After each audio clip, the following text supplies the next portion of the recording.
Good morning, good morning, good morning. Hopefully my man Carmike will be back. Definitely want to hear from him this morning, but welcome back to Coffee and Sports. This is the morning show powered by Wire to Wire Network. I'm the NFL GENeius, Gene Walzak. I'm shocked I'm here this morning. I had a work schedule thing that changed. I have to be in at 10:30 as opposed to 9, but I'm happy to be here. I'm happy to be here. I'm with two fellas that know the most about football. And I'm going to go all the way to the right to a man that knows better. It's Mo Better. Hey, good morning, Gene. What's good, Will? Welcome, chat. Let's talk about some football. And in the middle, it's Mr. Will I Am, Mr. William D. Morgan. How you feeling this morning, Will? How you doing, man? How you doing? Good morning, everybody. Glad to be here this morning. Let's do this. You want to start with any wrestling, Will?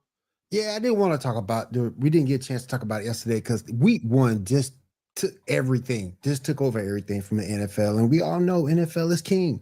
But we do have the return of AJ Lee after a 10-year absence. Gene, let me start with you. What were your thoughts about that? And are you happy to see her back? I'm definitely happy to see her back. But before we do that, let me hop in. My man Carmike, welcome back, my guy. Can you hear us, my friend? Yo, my man. We live and ready. There you go. Love it. Will's getting into some wrestling. He asked about the return of AJ Lee. Listen, I'm being very real with you. AJ Lee was during the dark ages of wrestling for me. And what I mean by that is there was a time in which I just didn't watch a lot of wrestling. And I remember when the invasion, the WCW and the ECW happened. And after that, I really didn't get back into wrestling until like 2019, 2020. And by then, AJ Lee was gone. So this is an introduction to me of what AJ Lee is.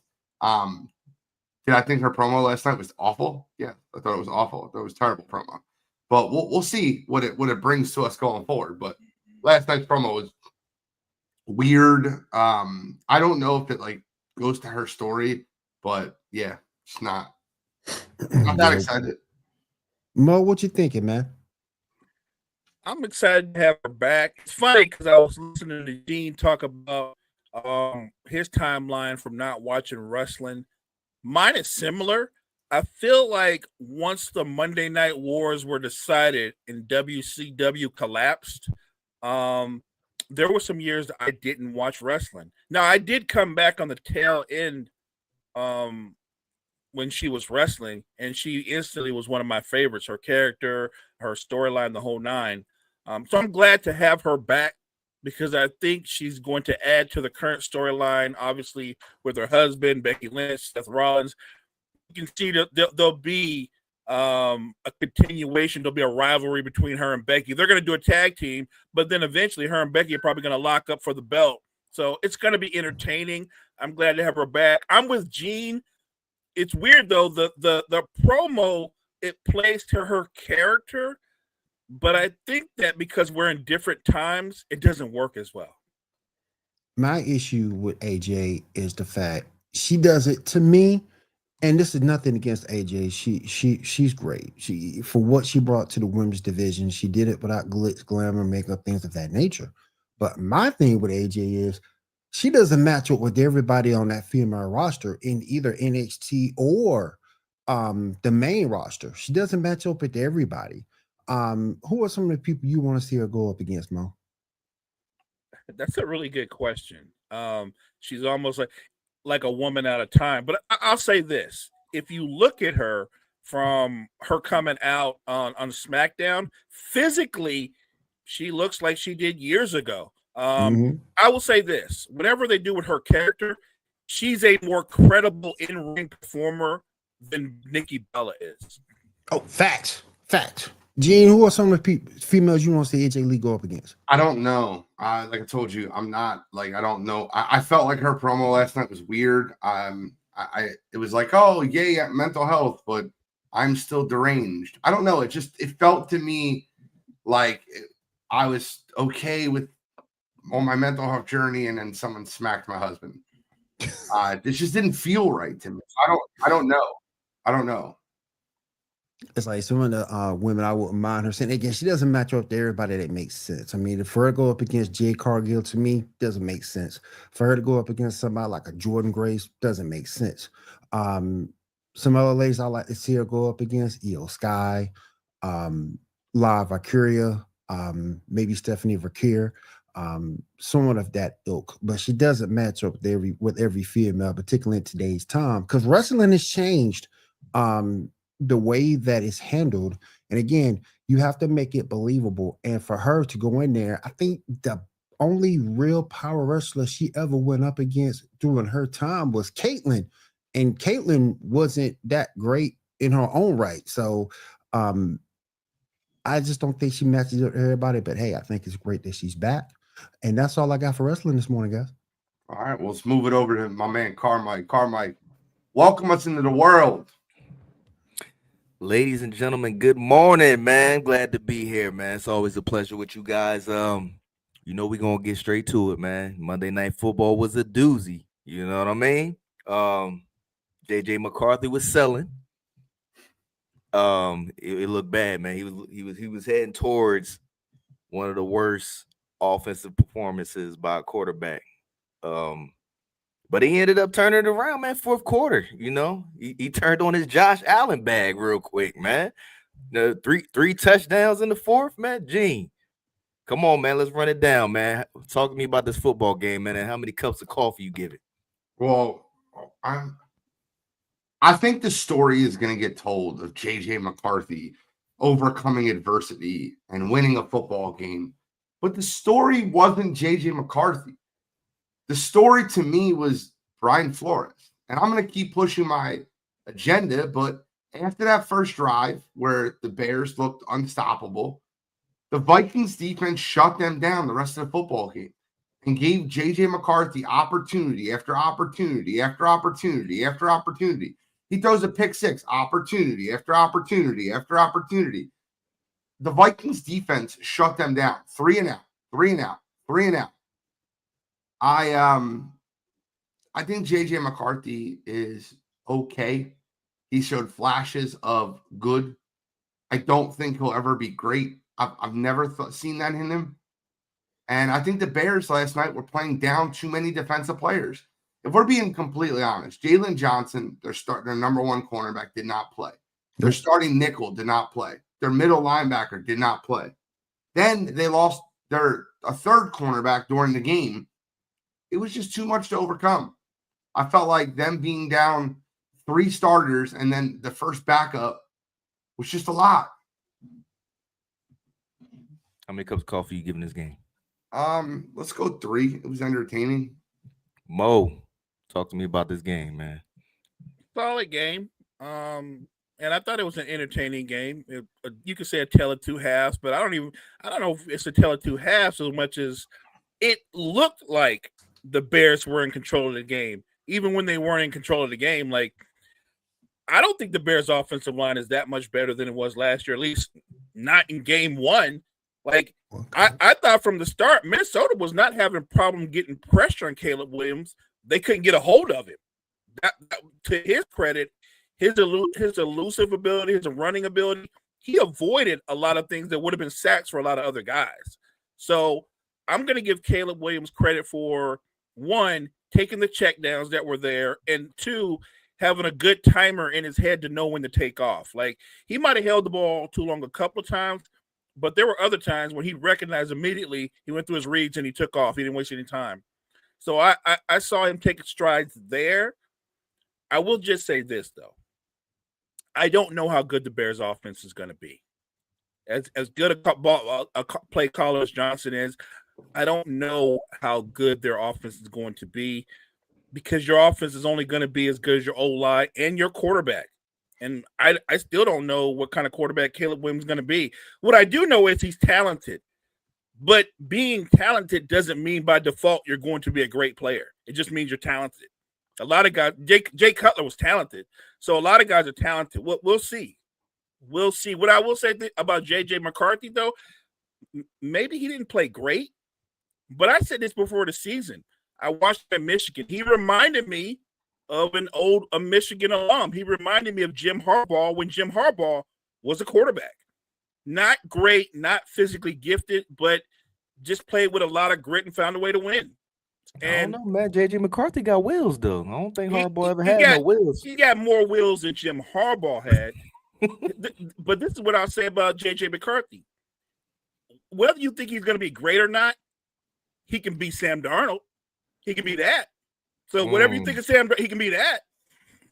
I don't know. I think I'll put Sam Darnold slightly above him right now, man. I wouldn't. Did you see week 1? I wouldn't put him above him. I wouldn't put him above him. How many cups of coffee you giving Monday Night Football, Mo? I'll give it 3. But Sam Darnold, you see him? He looked like the Sam Darnold from the first part of his career. Poor man's Baker Mayfield. Will. Hey, Will, talk to me about Monday Night Football, big dog. That's interesting, Gene. Poor man Baker's Bayfair. That's interesting.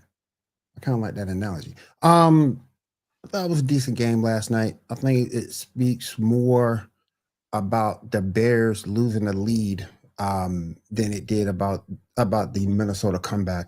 But I'll give it 3 cups of coffee like the rest of the crew. Interesting game. I would love to see what the Bears could have done with all the defensive players in tow. But I'll give it 3 cups of coffee. Both quarterbacks didn't play that well, but they did run the football, scored touchdowns, so rushing touchdowns. So I'll give them credit for that. But yeah, I'll give it 3 cups of coffee. Did y'all not think that Caleb Williams showed a better outing this time around, starting the season off so far? Will, I'm gonna start with you. He missed from throws, particularly that would have been touchdown to DJ Moore. But he started a little better off than he did last season, so I'll give him that. And again, what you want from him, you want to see development, not so much wins or losses, but you want to see development. Mo, how you feel about Caleb's play starting the season? I think he got better, I guess, but you're asking the wrong person. I'm one of those people who I don't think he's going to be special. So I don't know what to tell you. I think he got better, but better to what? He wasn't very good last year. All these people get him being transcended. I wish people would stop using the word transcended. Tell me a guy is talented and that he might be special. Don't tell me he's special till he's proven he's special. Now, he's trying to prove it. He hasn't proven it yet. You don't see the sprinkles coming out a little bit, man. He's sprinkling it out a little bit, man. What did their offense score? How many points their offense score? I feel you on that, Mo. NFL GENEius. Let's weigh in on Caleb Williams' play starting off the season. He took 2 sacks. He didn't turn the football over. He's got an electric arm. He had a good quarterback rating. He definitely missed some throws. He was good. He went up against last year's number 3 overall defense yesterday. He was decent. Like 24 points in that game should have been enough to win the football game. Now, granted, 7 were done by the defense, but that should have been enough to win the football game. The Bears defense collapsed at the end of that football game. I think that he'll continue to improve this year. I'm in between Mo and Cottrell. Cottrell is calling Caleb an MVP candidate, and Mo thinks he shouldn't be starting in the NFL. I'm in between both. Come on. Oh man. I still think, and maybe I'm kind of facetious, but he has Caleb Williams ranked as a top 5 quarterback in the NFL. Like after this year, and I do not see that. I think he can do it a little bit, man. He's getting a little comfortable in that pocket. He's got a ridiculous of a rifle of an arm. You've seen that multiple occasions. He can be special, but right now, I don't know. I'm not going to say he's bad, but he wasn't great. He could have won that football game last night. Mo, let's talk about Tua Tagovailoa, man. Is his job under pressure this season? It's week 1, but yes, I think if the Dolphins continue to struggle offensively, why wouldn't you go to the younger guy? We talked about this. Tua's still young, man. Yeah, the guy on the bench is younger, and honestly, Tua looks like a quarterback that's a little punch drunk, and I don't know why he looks like that in week 1. Look, we all know that about Tua's injury history, but I feel like he's one of those cases where the offensive line has to be a little bit better than most, right? And the offensive line was awful, but he was awful too. I think the culture in that locker room is broken. I do. I think their coach's style of kind of playing it free and easy and kind of letting everybody vibe, I think that's taking its toll. I think that run is over. There was a honeymoon period, and now you got to do the hard stuff, and nobody's prepared to do the hard stuff. There's a lack of leadership and accountability in that locker room.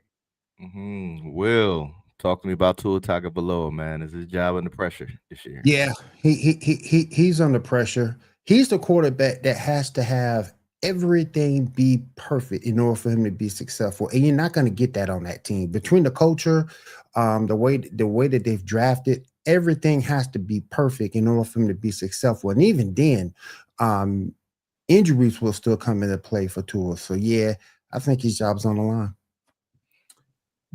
Come on, NFL Genius, talk to me. Absolutely not. Do you know the contract he just signed? I know. Hey, hold up. We acting like teams don't sign people to contracts and still move them out of there, like the Eagles did with Carson before his contract started. Carson didn't have $137 million. He had $100 and something million contract. He did not have $137 million in dead cap. That's the problem, bro. It's not the contract; it's the dead cap money. They cannot cut him. The culture is wrong in Miami, and I've said this from day one. Tell me what the difference is between Miami with Mike McDaniels and Miami with Brian Flores. Because Miami with Brian Flores, those dudes, and listen, you should have known as an Eagle fan, Carmike, after watching last year how bad Miami was going to be this year when they didn't respect Vic Fangio. It's just, I'll never forgive him for the way he did our defense. Remember Jalen Ramsey and Xavier Howard's comments about Vic Fangio? We're two of the best corners in the game, and he didn't let us play man-to-man defense. They have a guy that is soft. And I want you to go through the coaches in the NFL that are successful. Who are the top 5 coaches to you, Carmike? Who are the best 5 coaches in football? 2 or 3 of them. I don't care. Just Kyle Shanahan is one of them. He's a great Kyle coach. Shanahan, Bill Belichick, Andy Reid. Yeah. Now, let me know which one of those guys go in their press conference messing around, smoking a vape pen, like, hunky-dory. Like, no, that's not how culture is built in the NFL. You are leading grown men. And in Miami, they are not leading grown men. They are absolutely – the culture is shot in Miami. So what you think? You think they're going to replace Mike McDaniels before they move to it? They better fire McDaniel. They don't fire McDaniel soon. That team could go for a very, very bad season this year. So how soon we talking? You think they're going to fire him before week 5? Yeah. Who takes the most important thing to me? Who takes his spot? You got to find somebody on the staff that's hard nosed. I remember when Dan Campbell took over that job in Miami for like an interim period. You have to find a guy that's going to make these guys work. You got to walk in that locker room and cut somebody. They got to trade Tyreek Hill like yesterday. He is a bad influence on that. I agree. That team. I agree. And look, I'm not saying they're going to cut Tua, but that doesn't mean he couldn't lose his job. True indeed. Speaking of Dan Campbell, NFL genius, is he the problem in Detroit right now? No, he's not the problem in Detroit. He built that staff to what it was years ago. He'll rebuild that culture over there again. It's just that culture's not going to be built this year. When teams lose that much, they lost 3 interior linemen. They lost their offensive coordinator. They lost their defense coordinator. And Lions fans are like, well, our defense is healthy again. I don't care. You lost too much. And I don't think Detroit's done for the year. I think they're going to be a good football team. I think they'll win football games. Dan Campbell's not the problem. The problem is they lost a lot, and Green Bay didn't lose anything. Green Bay added. They added Matthew Golden. They added Micah Parsons. Green Bay went in this offseason and went add. Detroit went subtract. Detroit will be fine. They'll be 9-8 or 8-9, like I said they would be. And I was told I was a moron 2 weeks ago. And now people are like, well, they might not win 7 games. Overreactions are funny. I still think they win 9 football games. Still think they're a good football team. but they're just not. They lost a lot. Will, talk to me. Is Dan Campbell the problem in Detroit? No, but it's going to be a definite year adjustment for them to get used to new culture, new climate there. You got 2 new coordinators, so it's going to take a minute to adjust and get acclimated to your new climate. And it may take a season or 2, but I think they'll do it. And that's just too much talent not to be able to do that on that squad. Too much talent. Now, with this day and age, do you really think that teams really have a season or 2 to get it in order after they would already had a chance to go to the show? I mean, I think I think, yeah. Very much so. They'll still win 9 games. They'll still win 9 games, be a very good team. They just won't be what they were last year. Right. They won't be what they were last year. No. And they won't be what they were last year, next year either. Like, I don't think they rebuild to be a 13-win team. I don't think that's going to happen. And the same way that I can admit about my own quarterback, Brock Purdy, who I like Brock, not the kind of guy that you can put everything on. Jared Goff is not the kind of guy you can put everything on. He is not that kind of quarterback. Nope. So, Mo, I want to talk to you about Daniel Jones, man. Do you think his career is going to be revived this season, man, with his first strong coming out? Look, I said before the season, if he can give them comparable quarterback play, Colts are going to win that division. I think they're when you look at what they are on defense and on offense, I think they're the best team in that division on both sides of the on the field. When you look at them, they're great up front on the offensive line, on the line of scrimmage. They're really good defensively. Daniel Jones has one job: don't lose a football game. He doesn't have to throw for 300 yards. He don't have to throw for 35 touchdowns. If he's comparable, if he's solid, and he uses his legs timely, they're going to win that division. They are. And as much as you can say, we love C.J. Stroud and all that, C.J. Stroud's offensive line is garbage, and your offense is only as good as your offensive line.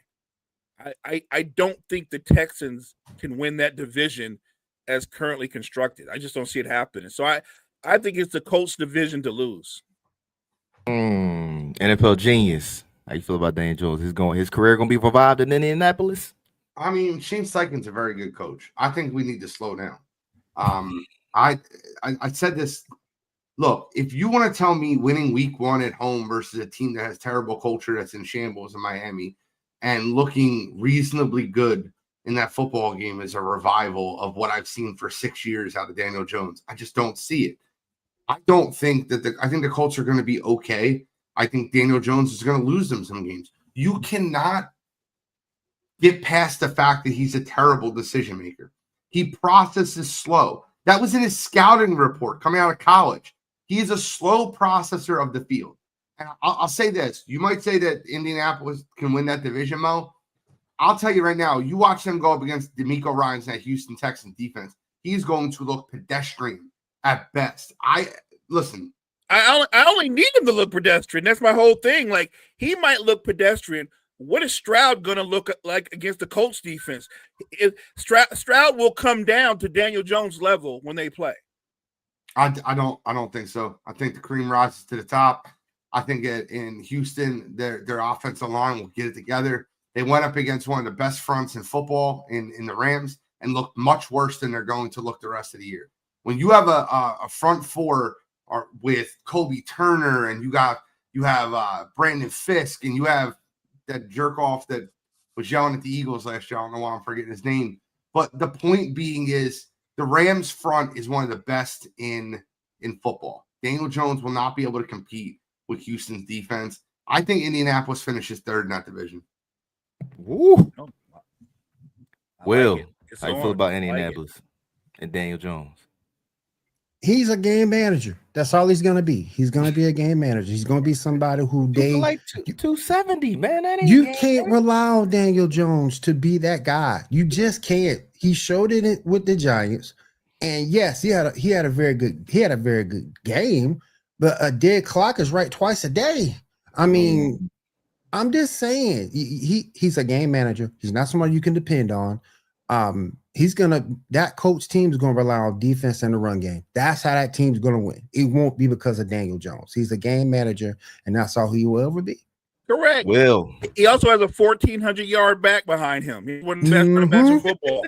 A lot of teams in that division can't make that claim, but they can. He's young too. He only had like 70 yards, man. And he's young too. How old is Jonathan 70 Taylor? yards because they walked the safety up the entire game. They set it up for Daniel Jones to be good because they wanted to stop Jonathan Taylor. I'm good with that.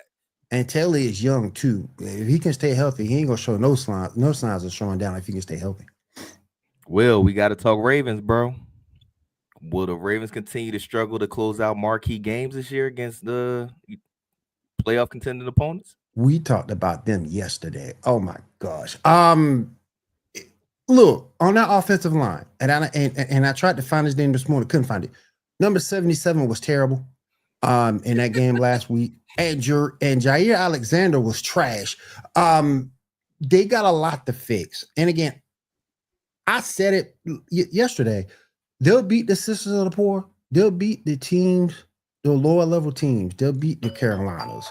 They'll beat the Cleveland Browns. They'll beat those teams with no issues. But when it comes down to a quality team, they get down to a heap. It's a contested game. They'll find a way to fold. And that's not good. Mo, what you think, big dog? Look, the Ravens are going to be right there at the end when it's all said and done. Most of us expect them to play in the AFC title game again.